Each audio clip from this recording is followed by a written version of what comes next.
My morning routine in high school consisted of waking up, taking a dump, and busting a nut at the same time. I figured I might as well get that 2-for-1 special and get both done at the same time before I'm on my way to school. This is how I started my morning every single day throughout high school.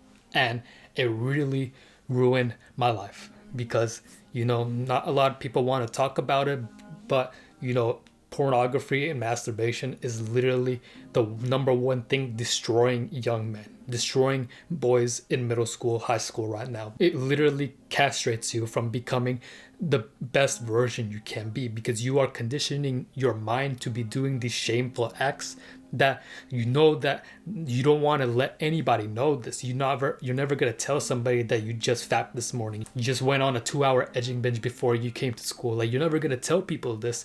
So you keep this repressed inside of you, and that makes you awkward. It makes you awkward because you carry around that nervous energy. So when it's time for you to talk to people, you have this in your back of the head, like, oh, what if they ever found out about this? What if they found out I just had the 2-for-1 special this morning?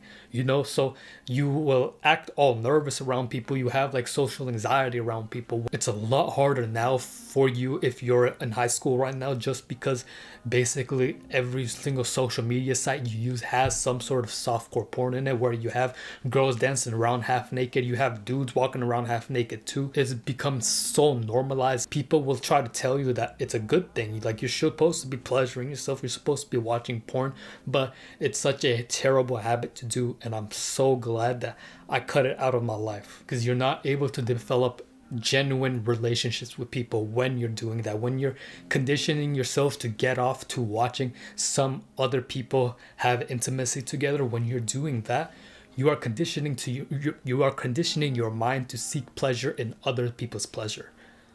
You are disregarding your own needs and you are focused on other people. Like, what does that happen when you're trying to actually have a wife one day? You want to start a family one day, but you can't because you have this addiction that's crippling you, that you can't even find any enjoyment with your wife, with your partner. And it's haram too, stuck for Allah. Like, why are you doing this? If you want to do it so bad, go get a wife, bro. Go get a wife, go get married, go get a girlfriend. If you're not religious, just go do something other than using your own hand to pleasure yourself. Like, you are literally better than that. That is the first habit that got me through my teen years. My second one is spending more time outside. Now, let me ask you this question. When was the last time you went outside and spent a good 30 minutes outside? And this is excluding the time you spent going to work, excluding the time you went out to go to school, excluding the time you went out to go do like groceries or run errands. When was the last time you went outside just for the sake of going outside? Just to like go walk around or something? And the chances are that you probably haven't done that within the last week, maybe even 2 weeks. We have everything at our fingertips. So it's like, if we want food, we can just order up DoorDash and go get food within like half an hour. We don't even have to leave our house to get food. We don't even need to leave our house to talk to our friends, because we can just call them, we can just FaceTime them and talk to them.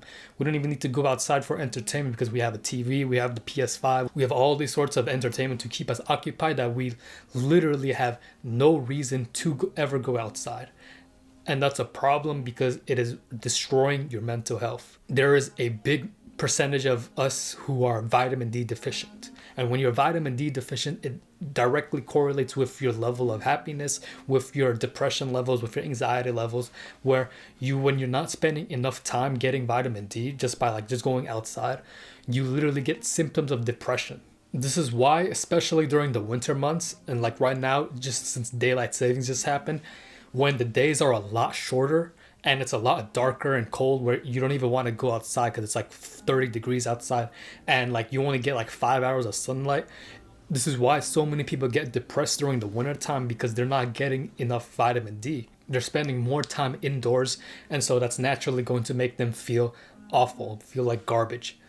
Because do you remember during the lockdown when you couldn't go outside, when you had to, they forced you to stay inside the house? It's why so many people were depressed during lockdown, because you weren't even exercising your basic human need to go outside and like experience nature, go like walk around in the sun. Every living organism on this planet needs sunlight, needs to go outside, get some fresh air. And so if you're not doing that, you are depriving of yourself of a basic living right.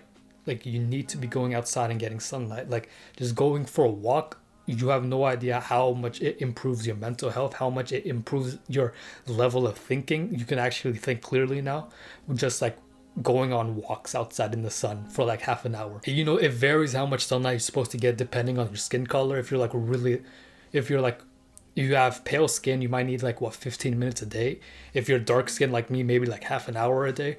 And so it's different. It varies from person to person, but you want to still spend as much time as you can outside without physically harming yourself. The third habit that helped, and what's like the most obvious one, is to work out and take care of yourself. When you're working out, you're releasing chemicals in your body to make you feel good, to put you into a better mood.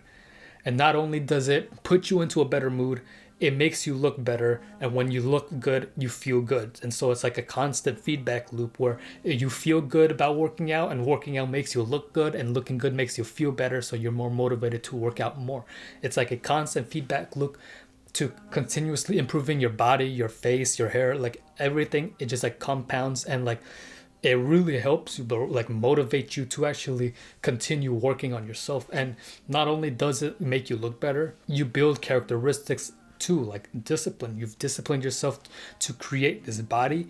You can use that discipline into other aspects of your life, like you needing to get work done. If you can discipline yourself to build an aesthetic physique, you can discipline yourself to study for an exam, to work more on your business. And as a side note, bro, like it is almost 2024. If you aren't working out, what are you doing with your life? Like it's understandable, like what, 5-10 years ago, when you know bodybuilding wasn't as common, people didn't really take working out seriously.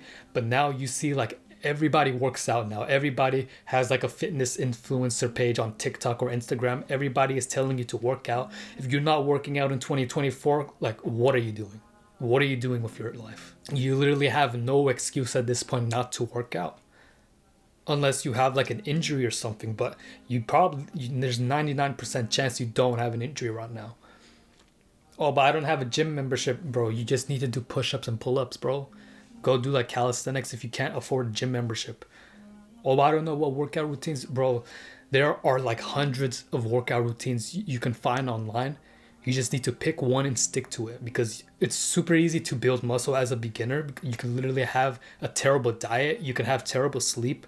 All you need is consistency in the gym and go build muscle. Once you actually get a little bit more advanced and you start plateauing, then you can actually improve it. But until that point comes, all you need to do is just show up. That's the only thing that matters in the beginning. The fourth habit that got me through my teen years is journaling. Journaling helps because you know how slow your computer can get when you have 100 different tabs open, when you have like 30 Chrome browsers open.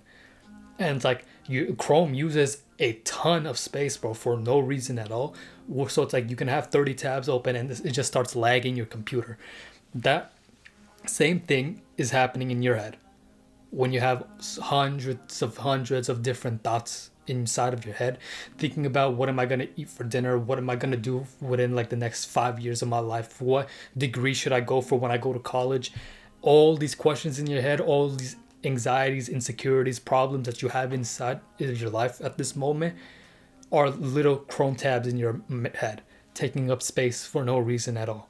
And for you to delete it, you can't just delete it by saying, I'm not going to think about it anymore. Because if you tell yourself you're not going to think about it, you're going to start thinking about it. It's the same way how if I tell you, don't think of a pink elephant right now, and then you're going to start thinking about a pink elephant. And it's like you can't get rid of it until like some time passes. And so if you want to get rid of the thought in your head, you need to basically write it down. Write it on a piece of paper, bro. Write it on a piece of paper, like literally prompts. You literally just write a question at the top of the page and use the entire page of just answering the question. Like it doesn't even need to be that long. Spend like 10-15 minutes just writing it out in fully fleshed detail about how like you can improve this aspect of your life. And once you've done that, you've deleted a Chrome tab out of your brain. Now you have extra space. And so you have all these like these chaotic thoughts in your head. If you just get rid of it by journaling, by writing it out, you would never want to go back, because that will bring peace of mind to you. That will bring clarity to your mind, so now you can actually think of what's important, think of in your current life right now, instead of worrying about something that's irrelevant, like what am I going to do for the next 5 years of my life. And you also find that when you're journaling, you start to understand yourself better. You start understanding who you are as a person, why you mess up from times, why you screw up on your habits, why you can't stay consistent on your goals. You start to understand yourself, and and once you understand yourself, that's when you can actually work on yourself and improve on yourself, because now that you've fully written out all the problems in your life and why you're screwing up, you can now actually, you have the bandwidth inside of your head to actually solve these problems. That's why journaling is so OP, and it's literally my favorite habit that's on this list right after this next one, which is meditation/daily prayer. Now, when I first started out, right, meditation was literally just me trying to focus on my thoughts, trying to get away from this world. Like, I'll take like a 10-minute break where I'm just meditating, forgetting about all the struggles that I'm going through in my life, forgetting about all my problems in my life, forgetting about all the struggles of my life, forgetting about all the problems in my life, and just sitting down and focusing on my breath. That helps me so much with just staying calm and present in the moment. And then that evolved onto like my 5 daily prayers, which like I pray 5 times a day, which like brings like similar benefits to meditation. But if you can do both, do both. If not, do at least one of the two. And what you find is so much more peace of mind, so much more clarity and focus, where it's like you're not as distracted by the outside world, because you realize that all that matters is you in this present moment and your breath and whatever work you're doing. And those are the habits that got me through my teen years.